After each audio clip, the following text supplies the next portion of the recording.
बंगाल लेकर चलती हूं आपको। वैसे तो बंगाल का चुनाव हमेशा से ही हिंसा के लिए बदनाम रहा है और ये इतिहास इस बार भी बना हुआ है। नंदीग्राम में बीजेपी समर्थक की हत्या से माहौल बेहद खराब हो गया है।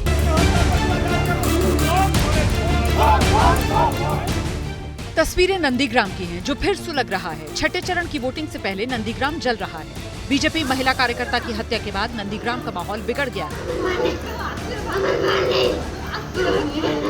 बीजेपी टीएमसी पर आरोप लगा रही है। मामले की गंभीरता को देखते हुए केंद्रीय बल नंदीग्राम पहुंचे और कानून व्यवस्था बनाए रखने के लिए लाठीचार्ज किया। बीजेपी कार्यकर्ता सड़क पर उतर आए और नंदीग्राम बंद पड़ा है। बंगाल विधानसभा में विपक्ष के नेता शुभेंदु अधिकारी नंदीग्राम अस्पताल जाकर घायलों का हाल जान रहे हैं। लेकिन वोटिंग से 2 दिन पहले ये तस्वीरें डराने वाली हैं। जहां देखो वहां धुआं ही धुआं। कहीं टायर जल रहा है, कहीं दुकानें। बीजेपी के निशाने पर सीधे ममता बनर्जी हैं। पश्चिम बंगाल में जब भी चुनाव आते हैं वहां बम बंदूक के धमाके शुरू हो जाते हैं। बैलेट के ऊपर बम और बंदूकें और बुलेट भारी पड़ती नजर आती है और महिलाओं के प्रति हिंसा, अत्याचार ये ममता जी के राज में खुलकर देखने को मिल रहा है। एक के बाद दूसरी शर्मनाक घटना घटती है। अपनी हार को देखकर इस तरह के हालात पैदा कर दिए कि जहां पे लोगों को डराया जाता है, धमकाया जाता है, बम भी फोड़ा जाता है और मौत के घाट भी उतारा जाता है। नंदीग्राम फिर हेडलाइन बन रहा है और चुनावों से पहले ये अच्छे संकेत नहीं। और उधर बंगाल में मुस्लिम आरक्षण वाला माहौल गरमाया तो उसकी गूंज अब उत्तर प्रदेश में सुनाई दे रही है। मुख्यमंत्री योगी आदित्यनाथ ने कह दिया है कि ओबीसी कोटे में मुस्लिम आरक्षण को लेकर समीक्षा की जाएगी।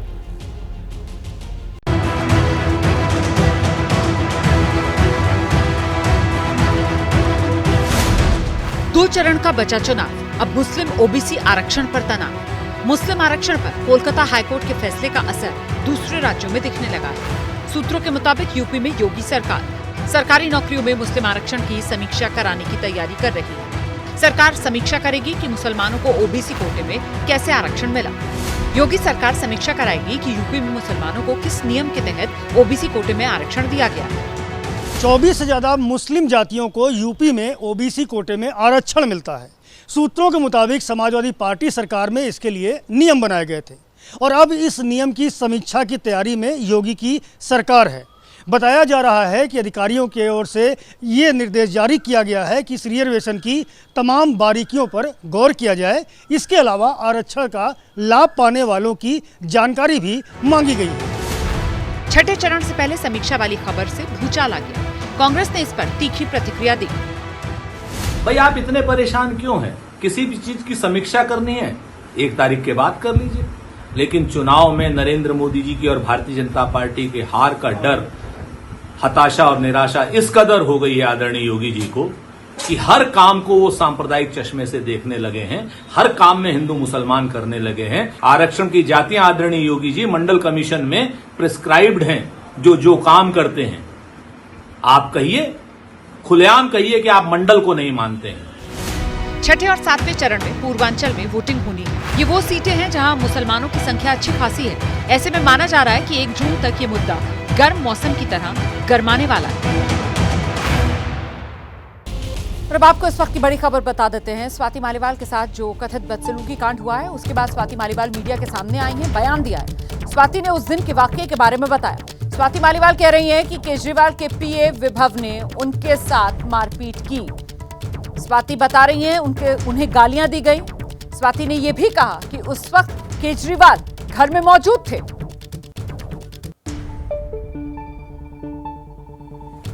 मुझे वहाँ पे स्टाफ ने ड्राइंग रूम में बिठवाया और बताया कि अरविंद जी घर पे हैं और वो मुझसे मिलने आ रहे हैं। फिर दूसरी बार एक और स्टाफ आया, उसने भी मुझे यही बात बोली और मैं वहाँ बैठी हुई थी, आराम से बैठी हुई थी। इतने में विभव कुमार जो कि उनके पीएस थे वो वहाँ पे धनधनाते हुए आते हैं। He entered from the door और वो चिल्लाने लगते हैं और गालियाँ दे रहे थे और उन्होंने मुझे बोला कि तेरी औकात क्या है, तेरी हिम्मत कैसे हुई हमें मना कर दे, तेरे को तो हम सबक सिखाएंगे, नीच औरत, पता नहीं क्या क्या बोल रहे थे वो। और उस समय मैं बहुत सकपका गई और मैंने उनको बोला भी कि भाई क्या हो गया, मतलब अरविंद जी आ रहे हैं, क्या हो क्या गया।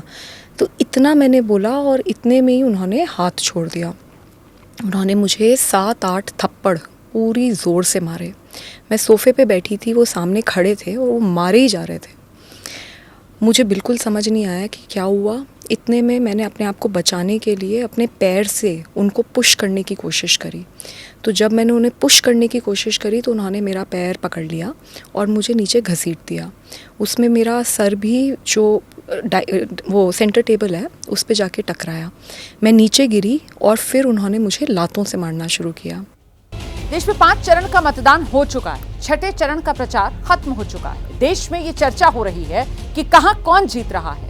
हर कोई ये जानना चाहता है कि उसके राज्य की जमीनी हकीकत क्या है। तो आज से ऐलान जंग में एक स्पेशल सीरीज हम शुरू करने जा रहे हैं, जिसमें हम हर राज्य में सीटों के पॉलिटिकल साइंस को समझने की कोशिश करेंगे। और आज इसकी शुरुआत बिहार से। 40 सीटों वाला बिहार कौन जीत रहा है, देखिए।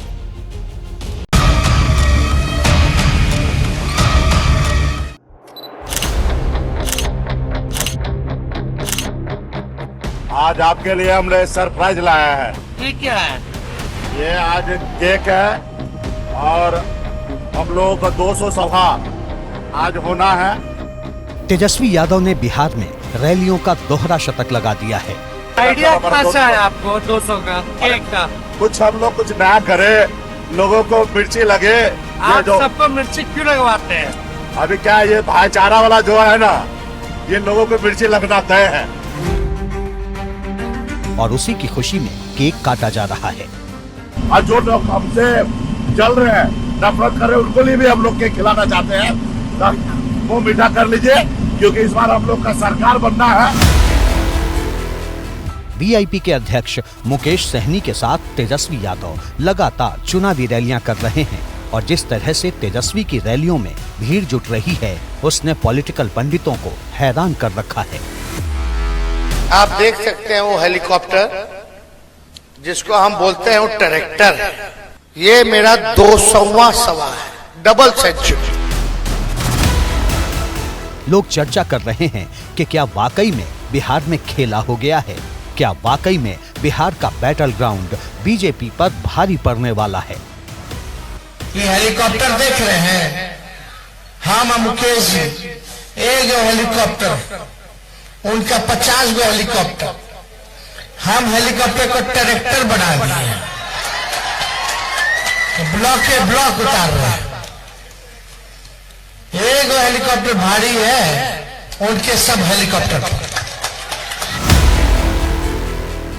अभी छठे और 7वें फेज का चुनाव बाकी है, लेकिन पटना से दिल्ली तक कानाफूसी होने लगी है कि बिहार के चुनाव में क्या होने वाला है।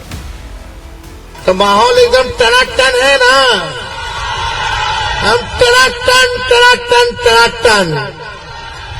1 करोड़ नौकरी मिलेगा फटाफट। और महिलाओं के खाता में 1 लाख रुपया खटाखट। अब बीजेपी का हो रही है सफा चट। बिहार में लोकसभा की 40 सीटें हैं। 5 चरणों में चुनाव हो चुके हैं। बाकी 2 चरणों में 16 सीटों पर वोटिंग अभी बाकी है। दोनों तरफ से जीत के दावे किए जा रहे हैं, लेकिन किसके दावे में कितना दम है और क्या है हकीकत, सवाल यही है। दोनों तरफ के दावों के बाद लोग जानना चाहते हैं कि महागठबंधन को बिहार में कितनी सीटें मिल सकती हैं। नीतीश के आने से बीजेपी को फायदा हुआ या नुकसान? बीजेपी का प्रयोग सफल हुआ या असफल? मोदी बार बार बिहार क्यों आ रहे हैं? मैं नीतीश कुमार सत्यनिष्ठा से प्रतिज्ञान करता हूं। लोकसभा चुनाव के ऐलान से ठीक पहले बिहार में सत्ता परिवर्तन हुआ।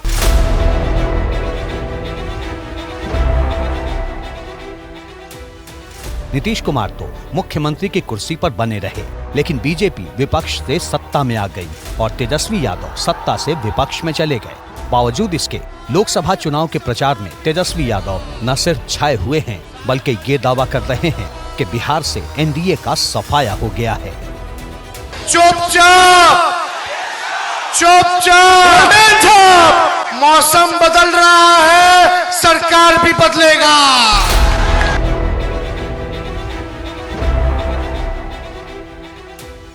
इस चुनाव में क्या हो रहा है और क्या हो सकता है, इसके बारे में जानने समझने से पहले कुछ पुराने आंकड़ों को समझना जरूरी हो जाता है। ये 2019 के चुनाव का आंकड़ा है। तब एनडीए को 53%, महागठबंधन को 31% और लेफ्ट को 2% वोट मिले थे। एनडीए को 40 में से 39 सीटें मिली थी, जबकि कांग्रेस को 1 सीट मिली थी। उस वक्त बीजेपी, नीतीश और पासवान एक साथ थे, जो इस बार भी एक साथ नजर आ रहे हैं। लेकिन 2019 में जीतन राम मांझी और उपेंद्र कुशवाहा महागठबंधन का हिस्सा थे, जो इस बार एनडीए में शामिल हो चुके हैं। वहीं महागठबंधन में भी लेफ्ट पार्टी की एंट्री हो चुकी है, जो 2019 में अलग चुनाव लड़ रही थी। बिहार में दोनों गठबंधन की मौजूदा तस्वीर इस तरह से है। एनडीए में बीजेपी, जेडीयू, एलजेपी, हम और आरएलएम है, तो दूसरी ओर महागठबंधन में आरजेडी, कांग्रेस, वीआईपी, माले, सीपीआई, सीपीएम है। मतलब 2019 की तुलना में एनडीए का सामाजिक समीकरण बेहतर हुआ है, तो महागठबंधन का कैडर बढ़ा है। लेकिन इस चुनाव में नया जो हुआ है वो ये कि लालू यादव ने सोशल इंजीनियरिंग के जरिए एनडीए के आधार वोट बैंक में सेंध लगाने की कोशिश की है।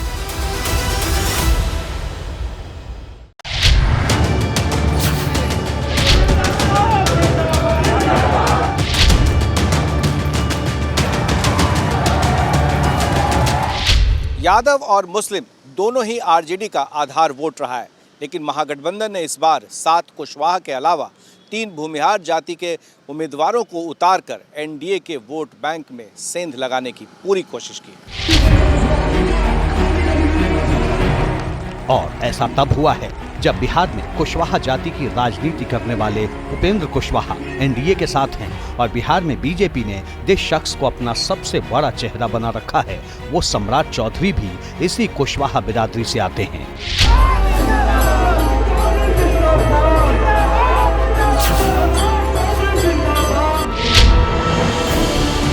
बावजूद इसके लालू यादव ने टिकट देकर नया सामाजिक समीकरण खड़ा करके एनडीए के कोर वोट बैंक को कमजोर करने की कोशिश की है।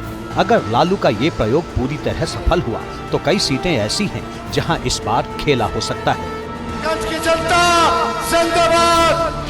देखिए, नीतीश जी जिस दिन एनडीए अलायंस में आए उसी दिन से एनडीए का पलड़ा निश्चित तौर पर भारी हो गया, क्योंकि नीतीश जी का 15% से 16% वोट बैंक है, वो जुट गया तो निश्चित तौर पर एनडीए का पलड़ा बिहार में भारी हो गया था।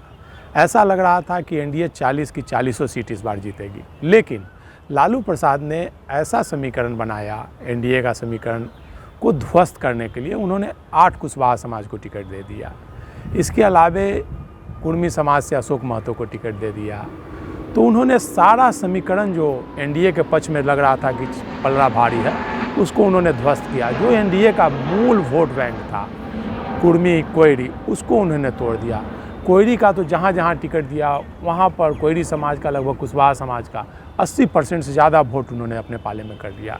इसको लेकर के हर सीट पर उन्होंने लड़ाई में, जो कि लालू प्रसाद कहीं नहीं इंडिया गठबंधन दिख रहा था नीतीश कुमार के जाने के बाद, वो अब लगभग हर जगह लड़ाई में दिख रही है। लेकिन ये नहीं भूलना चाहिए कि 2019 के चुनावों में एनडीए और महागठबंधन में सीटों का और वोटों का फासला काफी ज्यादा था। 2019 के ही चुनाव में महागठबंधन से एनडीए को 20% ज्यादा वोट मिले थे। वहीं बात की जाए 2009 और 14 के चुनावों में, तो वहां पर भी महागठबंधन और एनडीए में वोटों का काफी ज्यादा अंतर देखा गया था।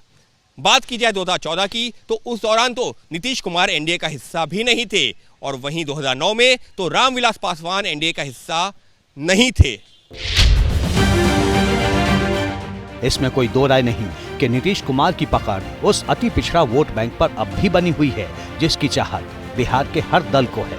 नीतीश कुमार की पार्टी ने ही सबसे ज्यादा अति पिछड़ी जाति के उम्मीदवार उतारे हैं, और ये भी नहीं भूलना चाहिए कि बिहार में सबसे बड़ी आबादी अति पिछड़ी जातियों की है।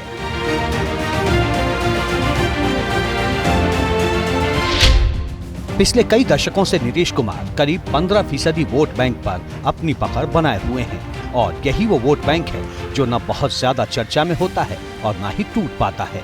ऐसे में चुनाव से पहले नीतीश कुमार का बीजेपी के साथ जाना रणनीतिक तौर पर एनडीए के लिए फायदेमंद माना जा रहा है।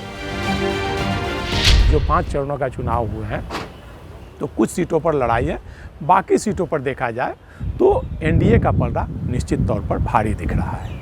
देखिए, निश्चित रूप से अब तक जितने चरणों के चुनाव हुए हैं उसमें इंडिया ब्लॉक कह लीजिए, महागठबंधन कह लीजिए या फिर एनडीए कह लीजिए, इसमें सभी सीटों पर कसमकस की लड़ाई दिखाई पड़ रही है। जो भी सीट का जीत और हार का मार्जिन होगा हमारी समझ से जो 10,000, 20,000, 25,000 से ज़्यादा नहीं होने जा रहा है। सारे सीटों पर जो हॉट सीट की बात कर लें तो या इस तरह से सीट की बात करें, सभी सीटों पर कसमकस लड़ाई होती हुई दिखाई पड़ रही है।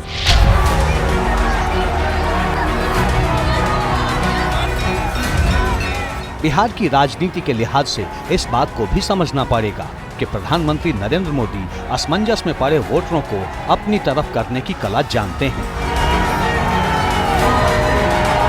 यही वजह है कि प्रधानमंत्री बिहार को लेकर कोई रिस्क नहीं ले रहे।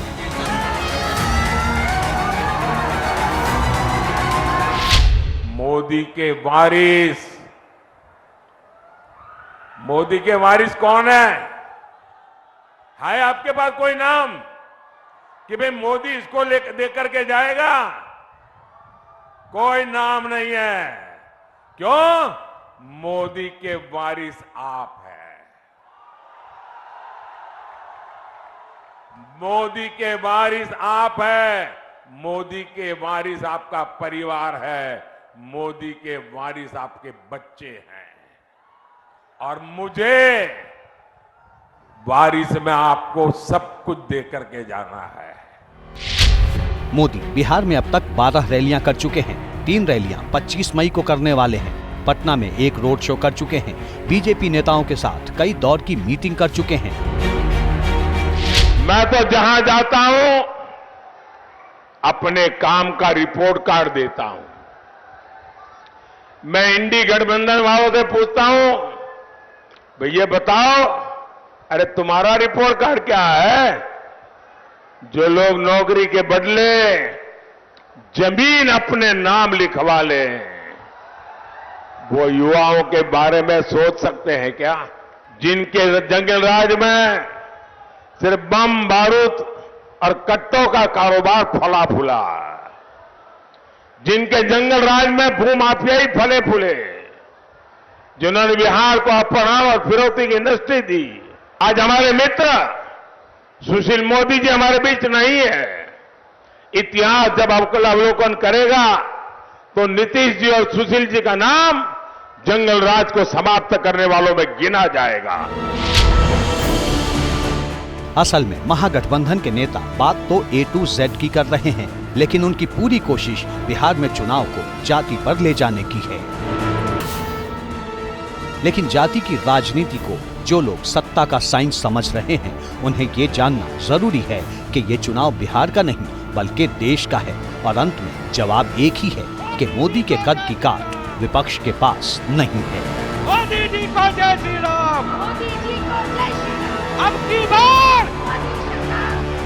बार हाँ, इतना जरूर है कि इस चुनाव ने आरजेडी को अपने पैरों पर खड़ा कर दिया है। रैलियों के दोहरे शतक लगाकर तेजस्वी ने खुद को बिहार की सियासत में भी स्थापित कर लिया है। नतीजे तो 4 जून को आएंगे, लेकिन इतना जरूर है कि 2025 के विधानसभा चुनाव को लेकर एनडीए को, खास तौर से बीजेपी को नए सिरे से रणनीति बनानी होगी। मेरे प्यारे दिल्ली वासियों, दिल्ली में प्रचार के आखिरी दिन पूर्व कांग्रेस अध्यक्ष सोनिया गांधी ने संदेश जारी किया। ये चुनाव देश के लोकतंत्र और संविधान को बचाने का चुनाव। हरियाणा के सिरसा में प्रियंका गांधी का रोड शो, सिरसा में कांग्रेस की कुमारी शैलजा और बीजेपी के अशोक तंवर के बीच मुकाबला। दिल्ली में प्रचार के आखिरी दिन पूर्व कांग्रेस अध्यक्ष राहुल गांधी ने मेट्रो की सवारी की, यात्रियों के साथ फोटो खिंचवाई, कन्हैया कुमार के लिए रैली को संबोधित किया।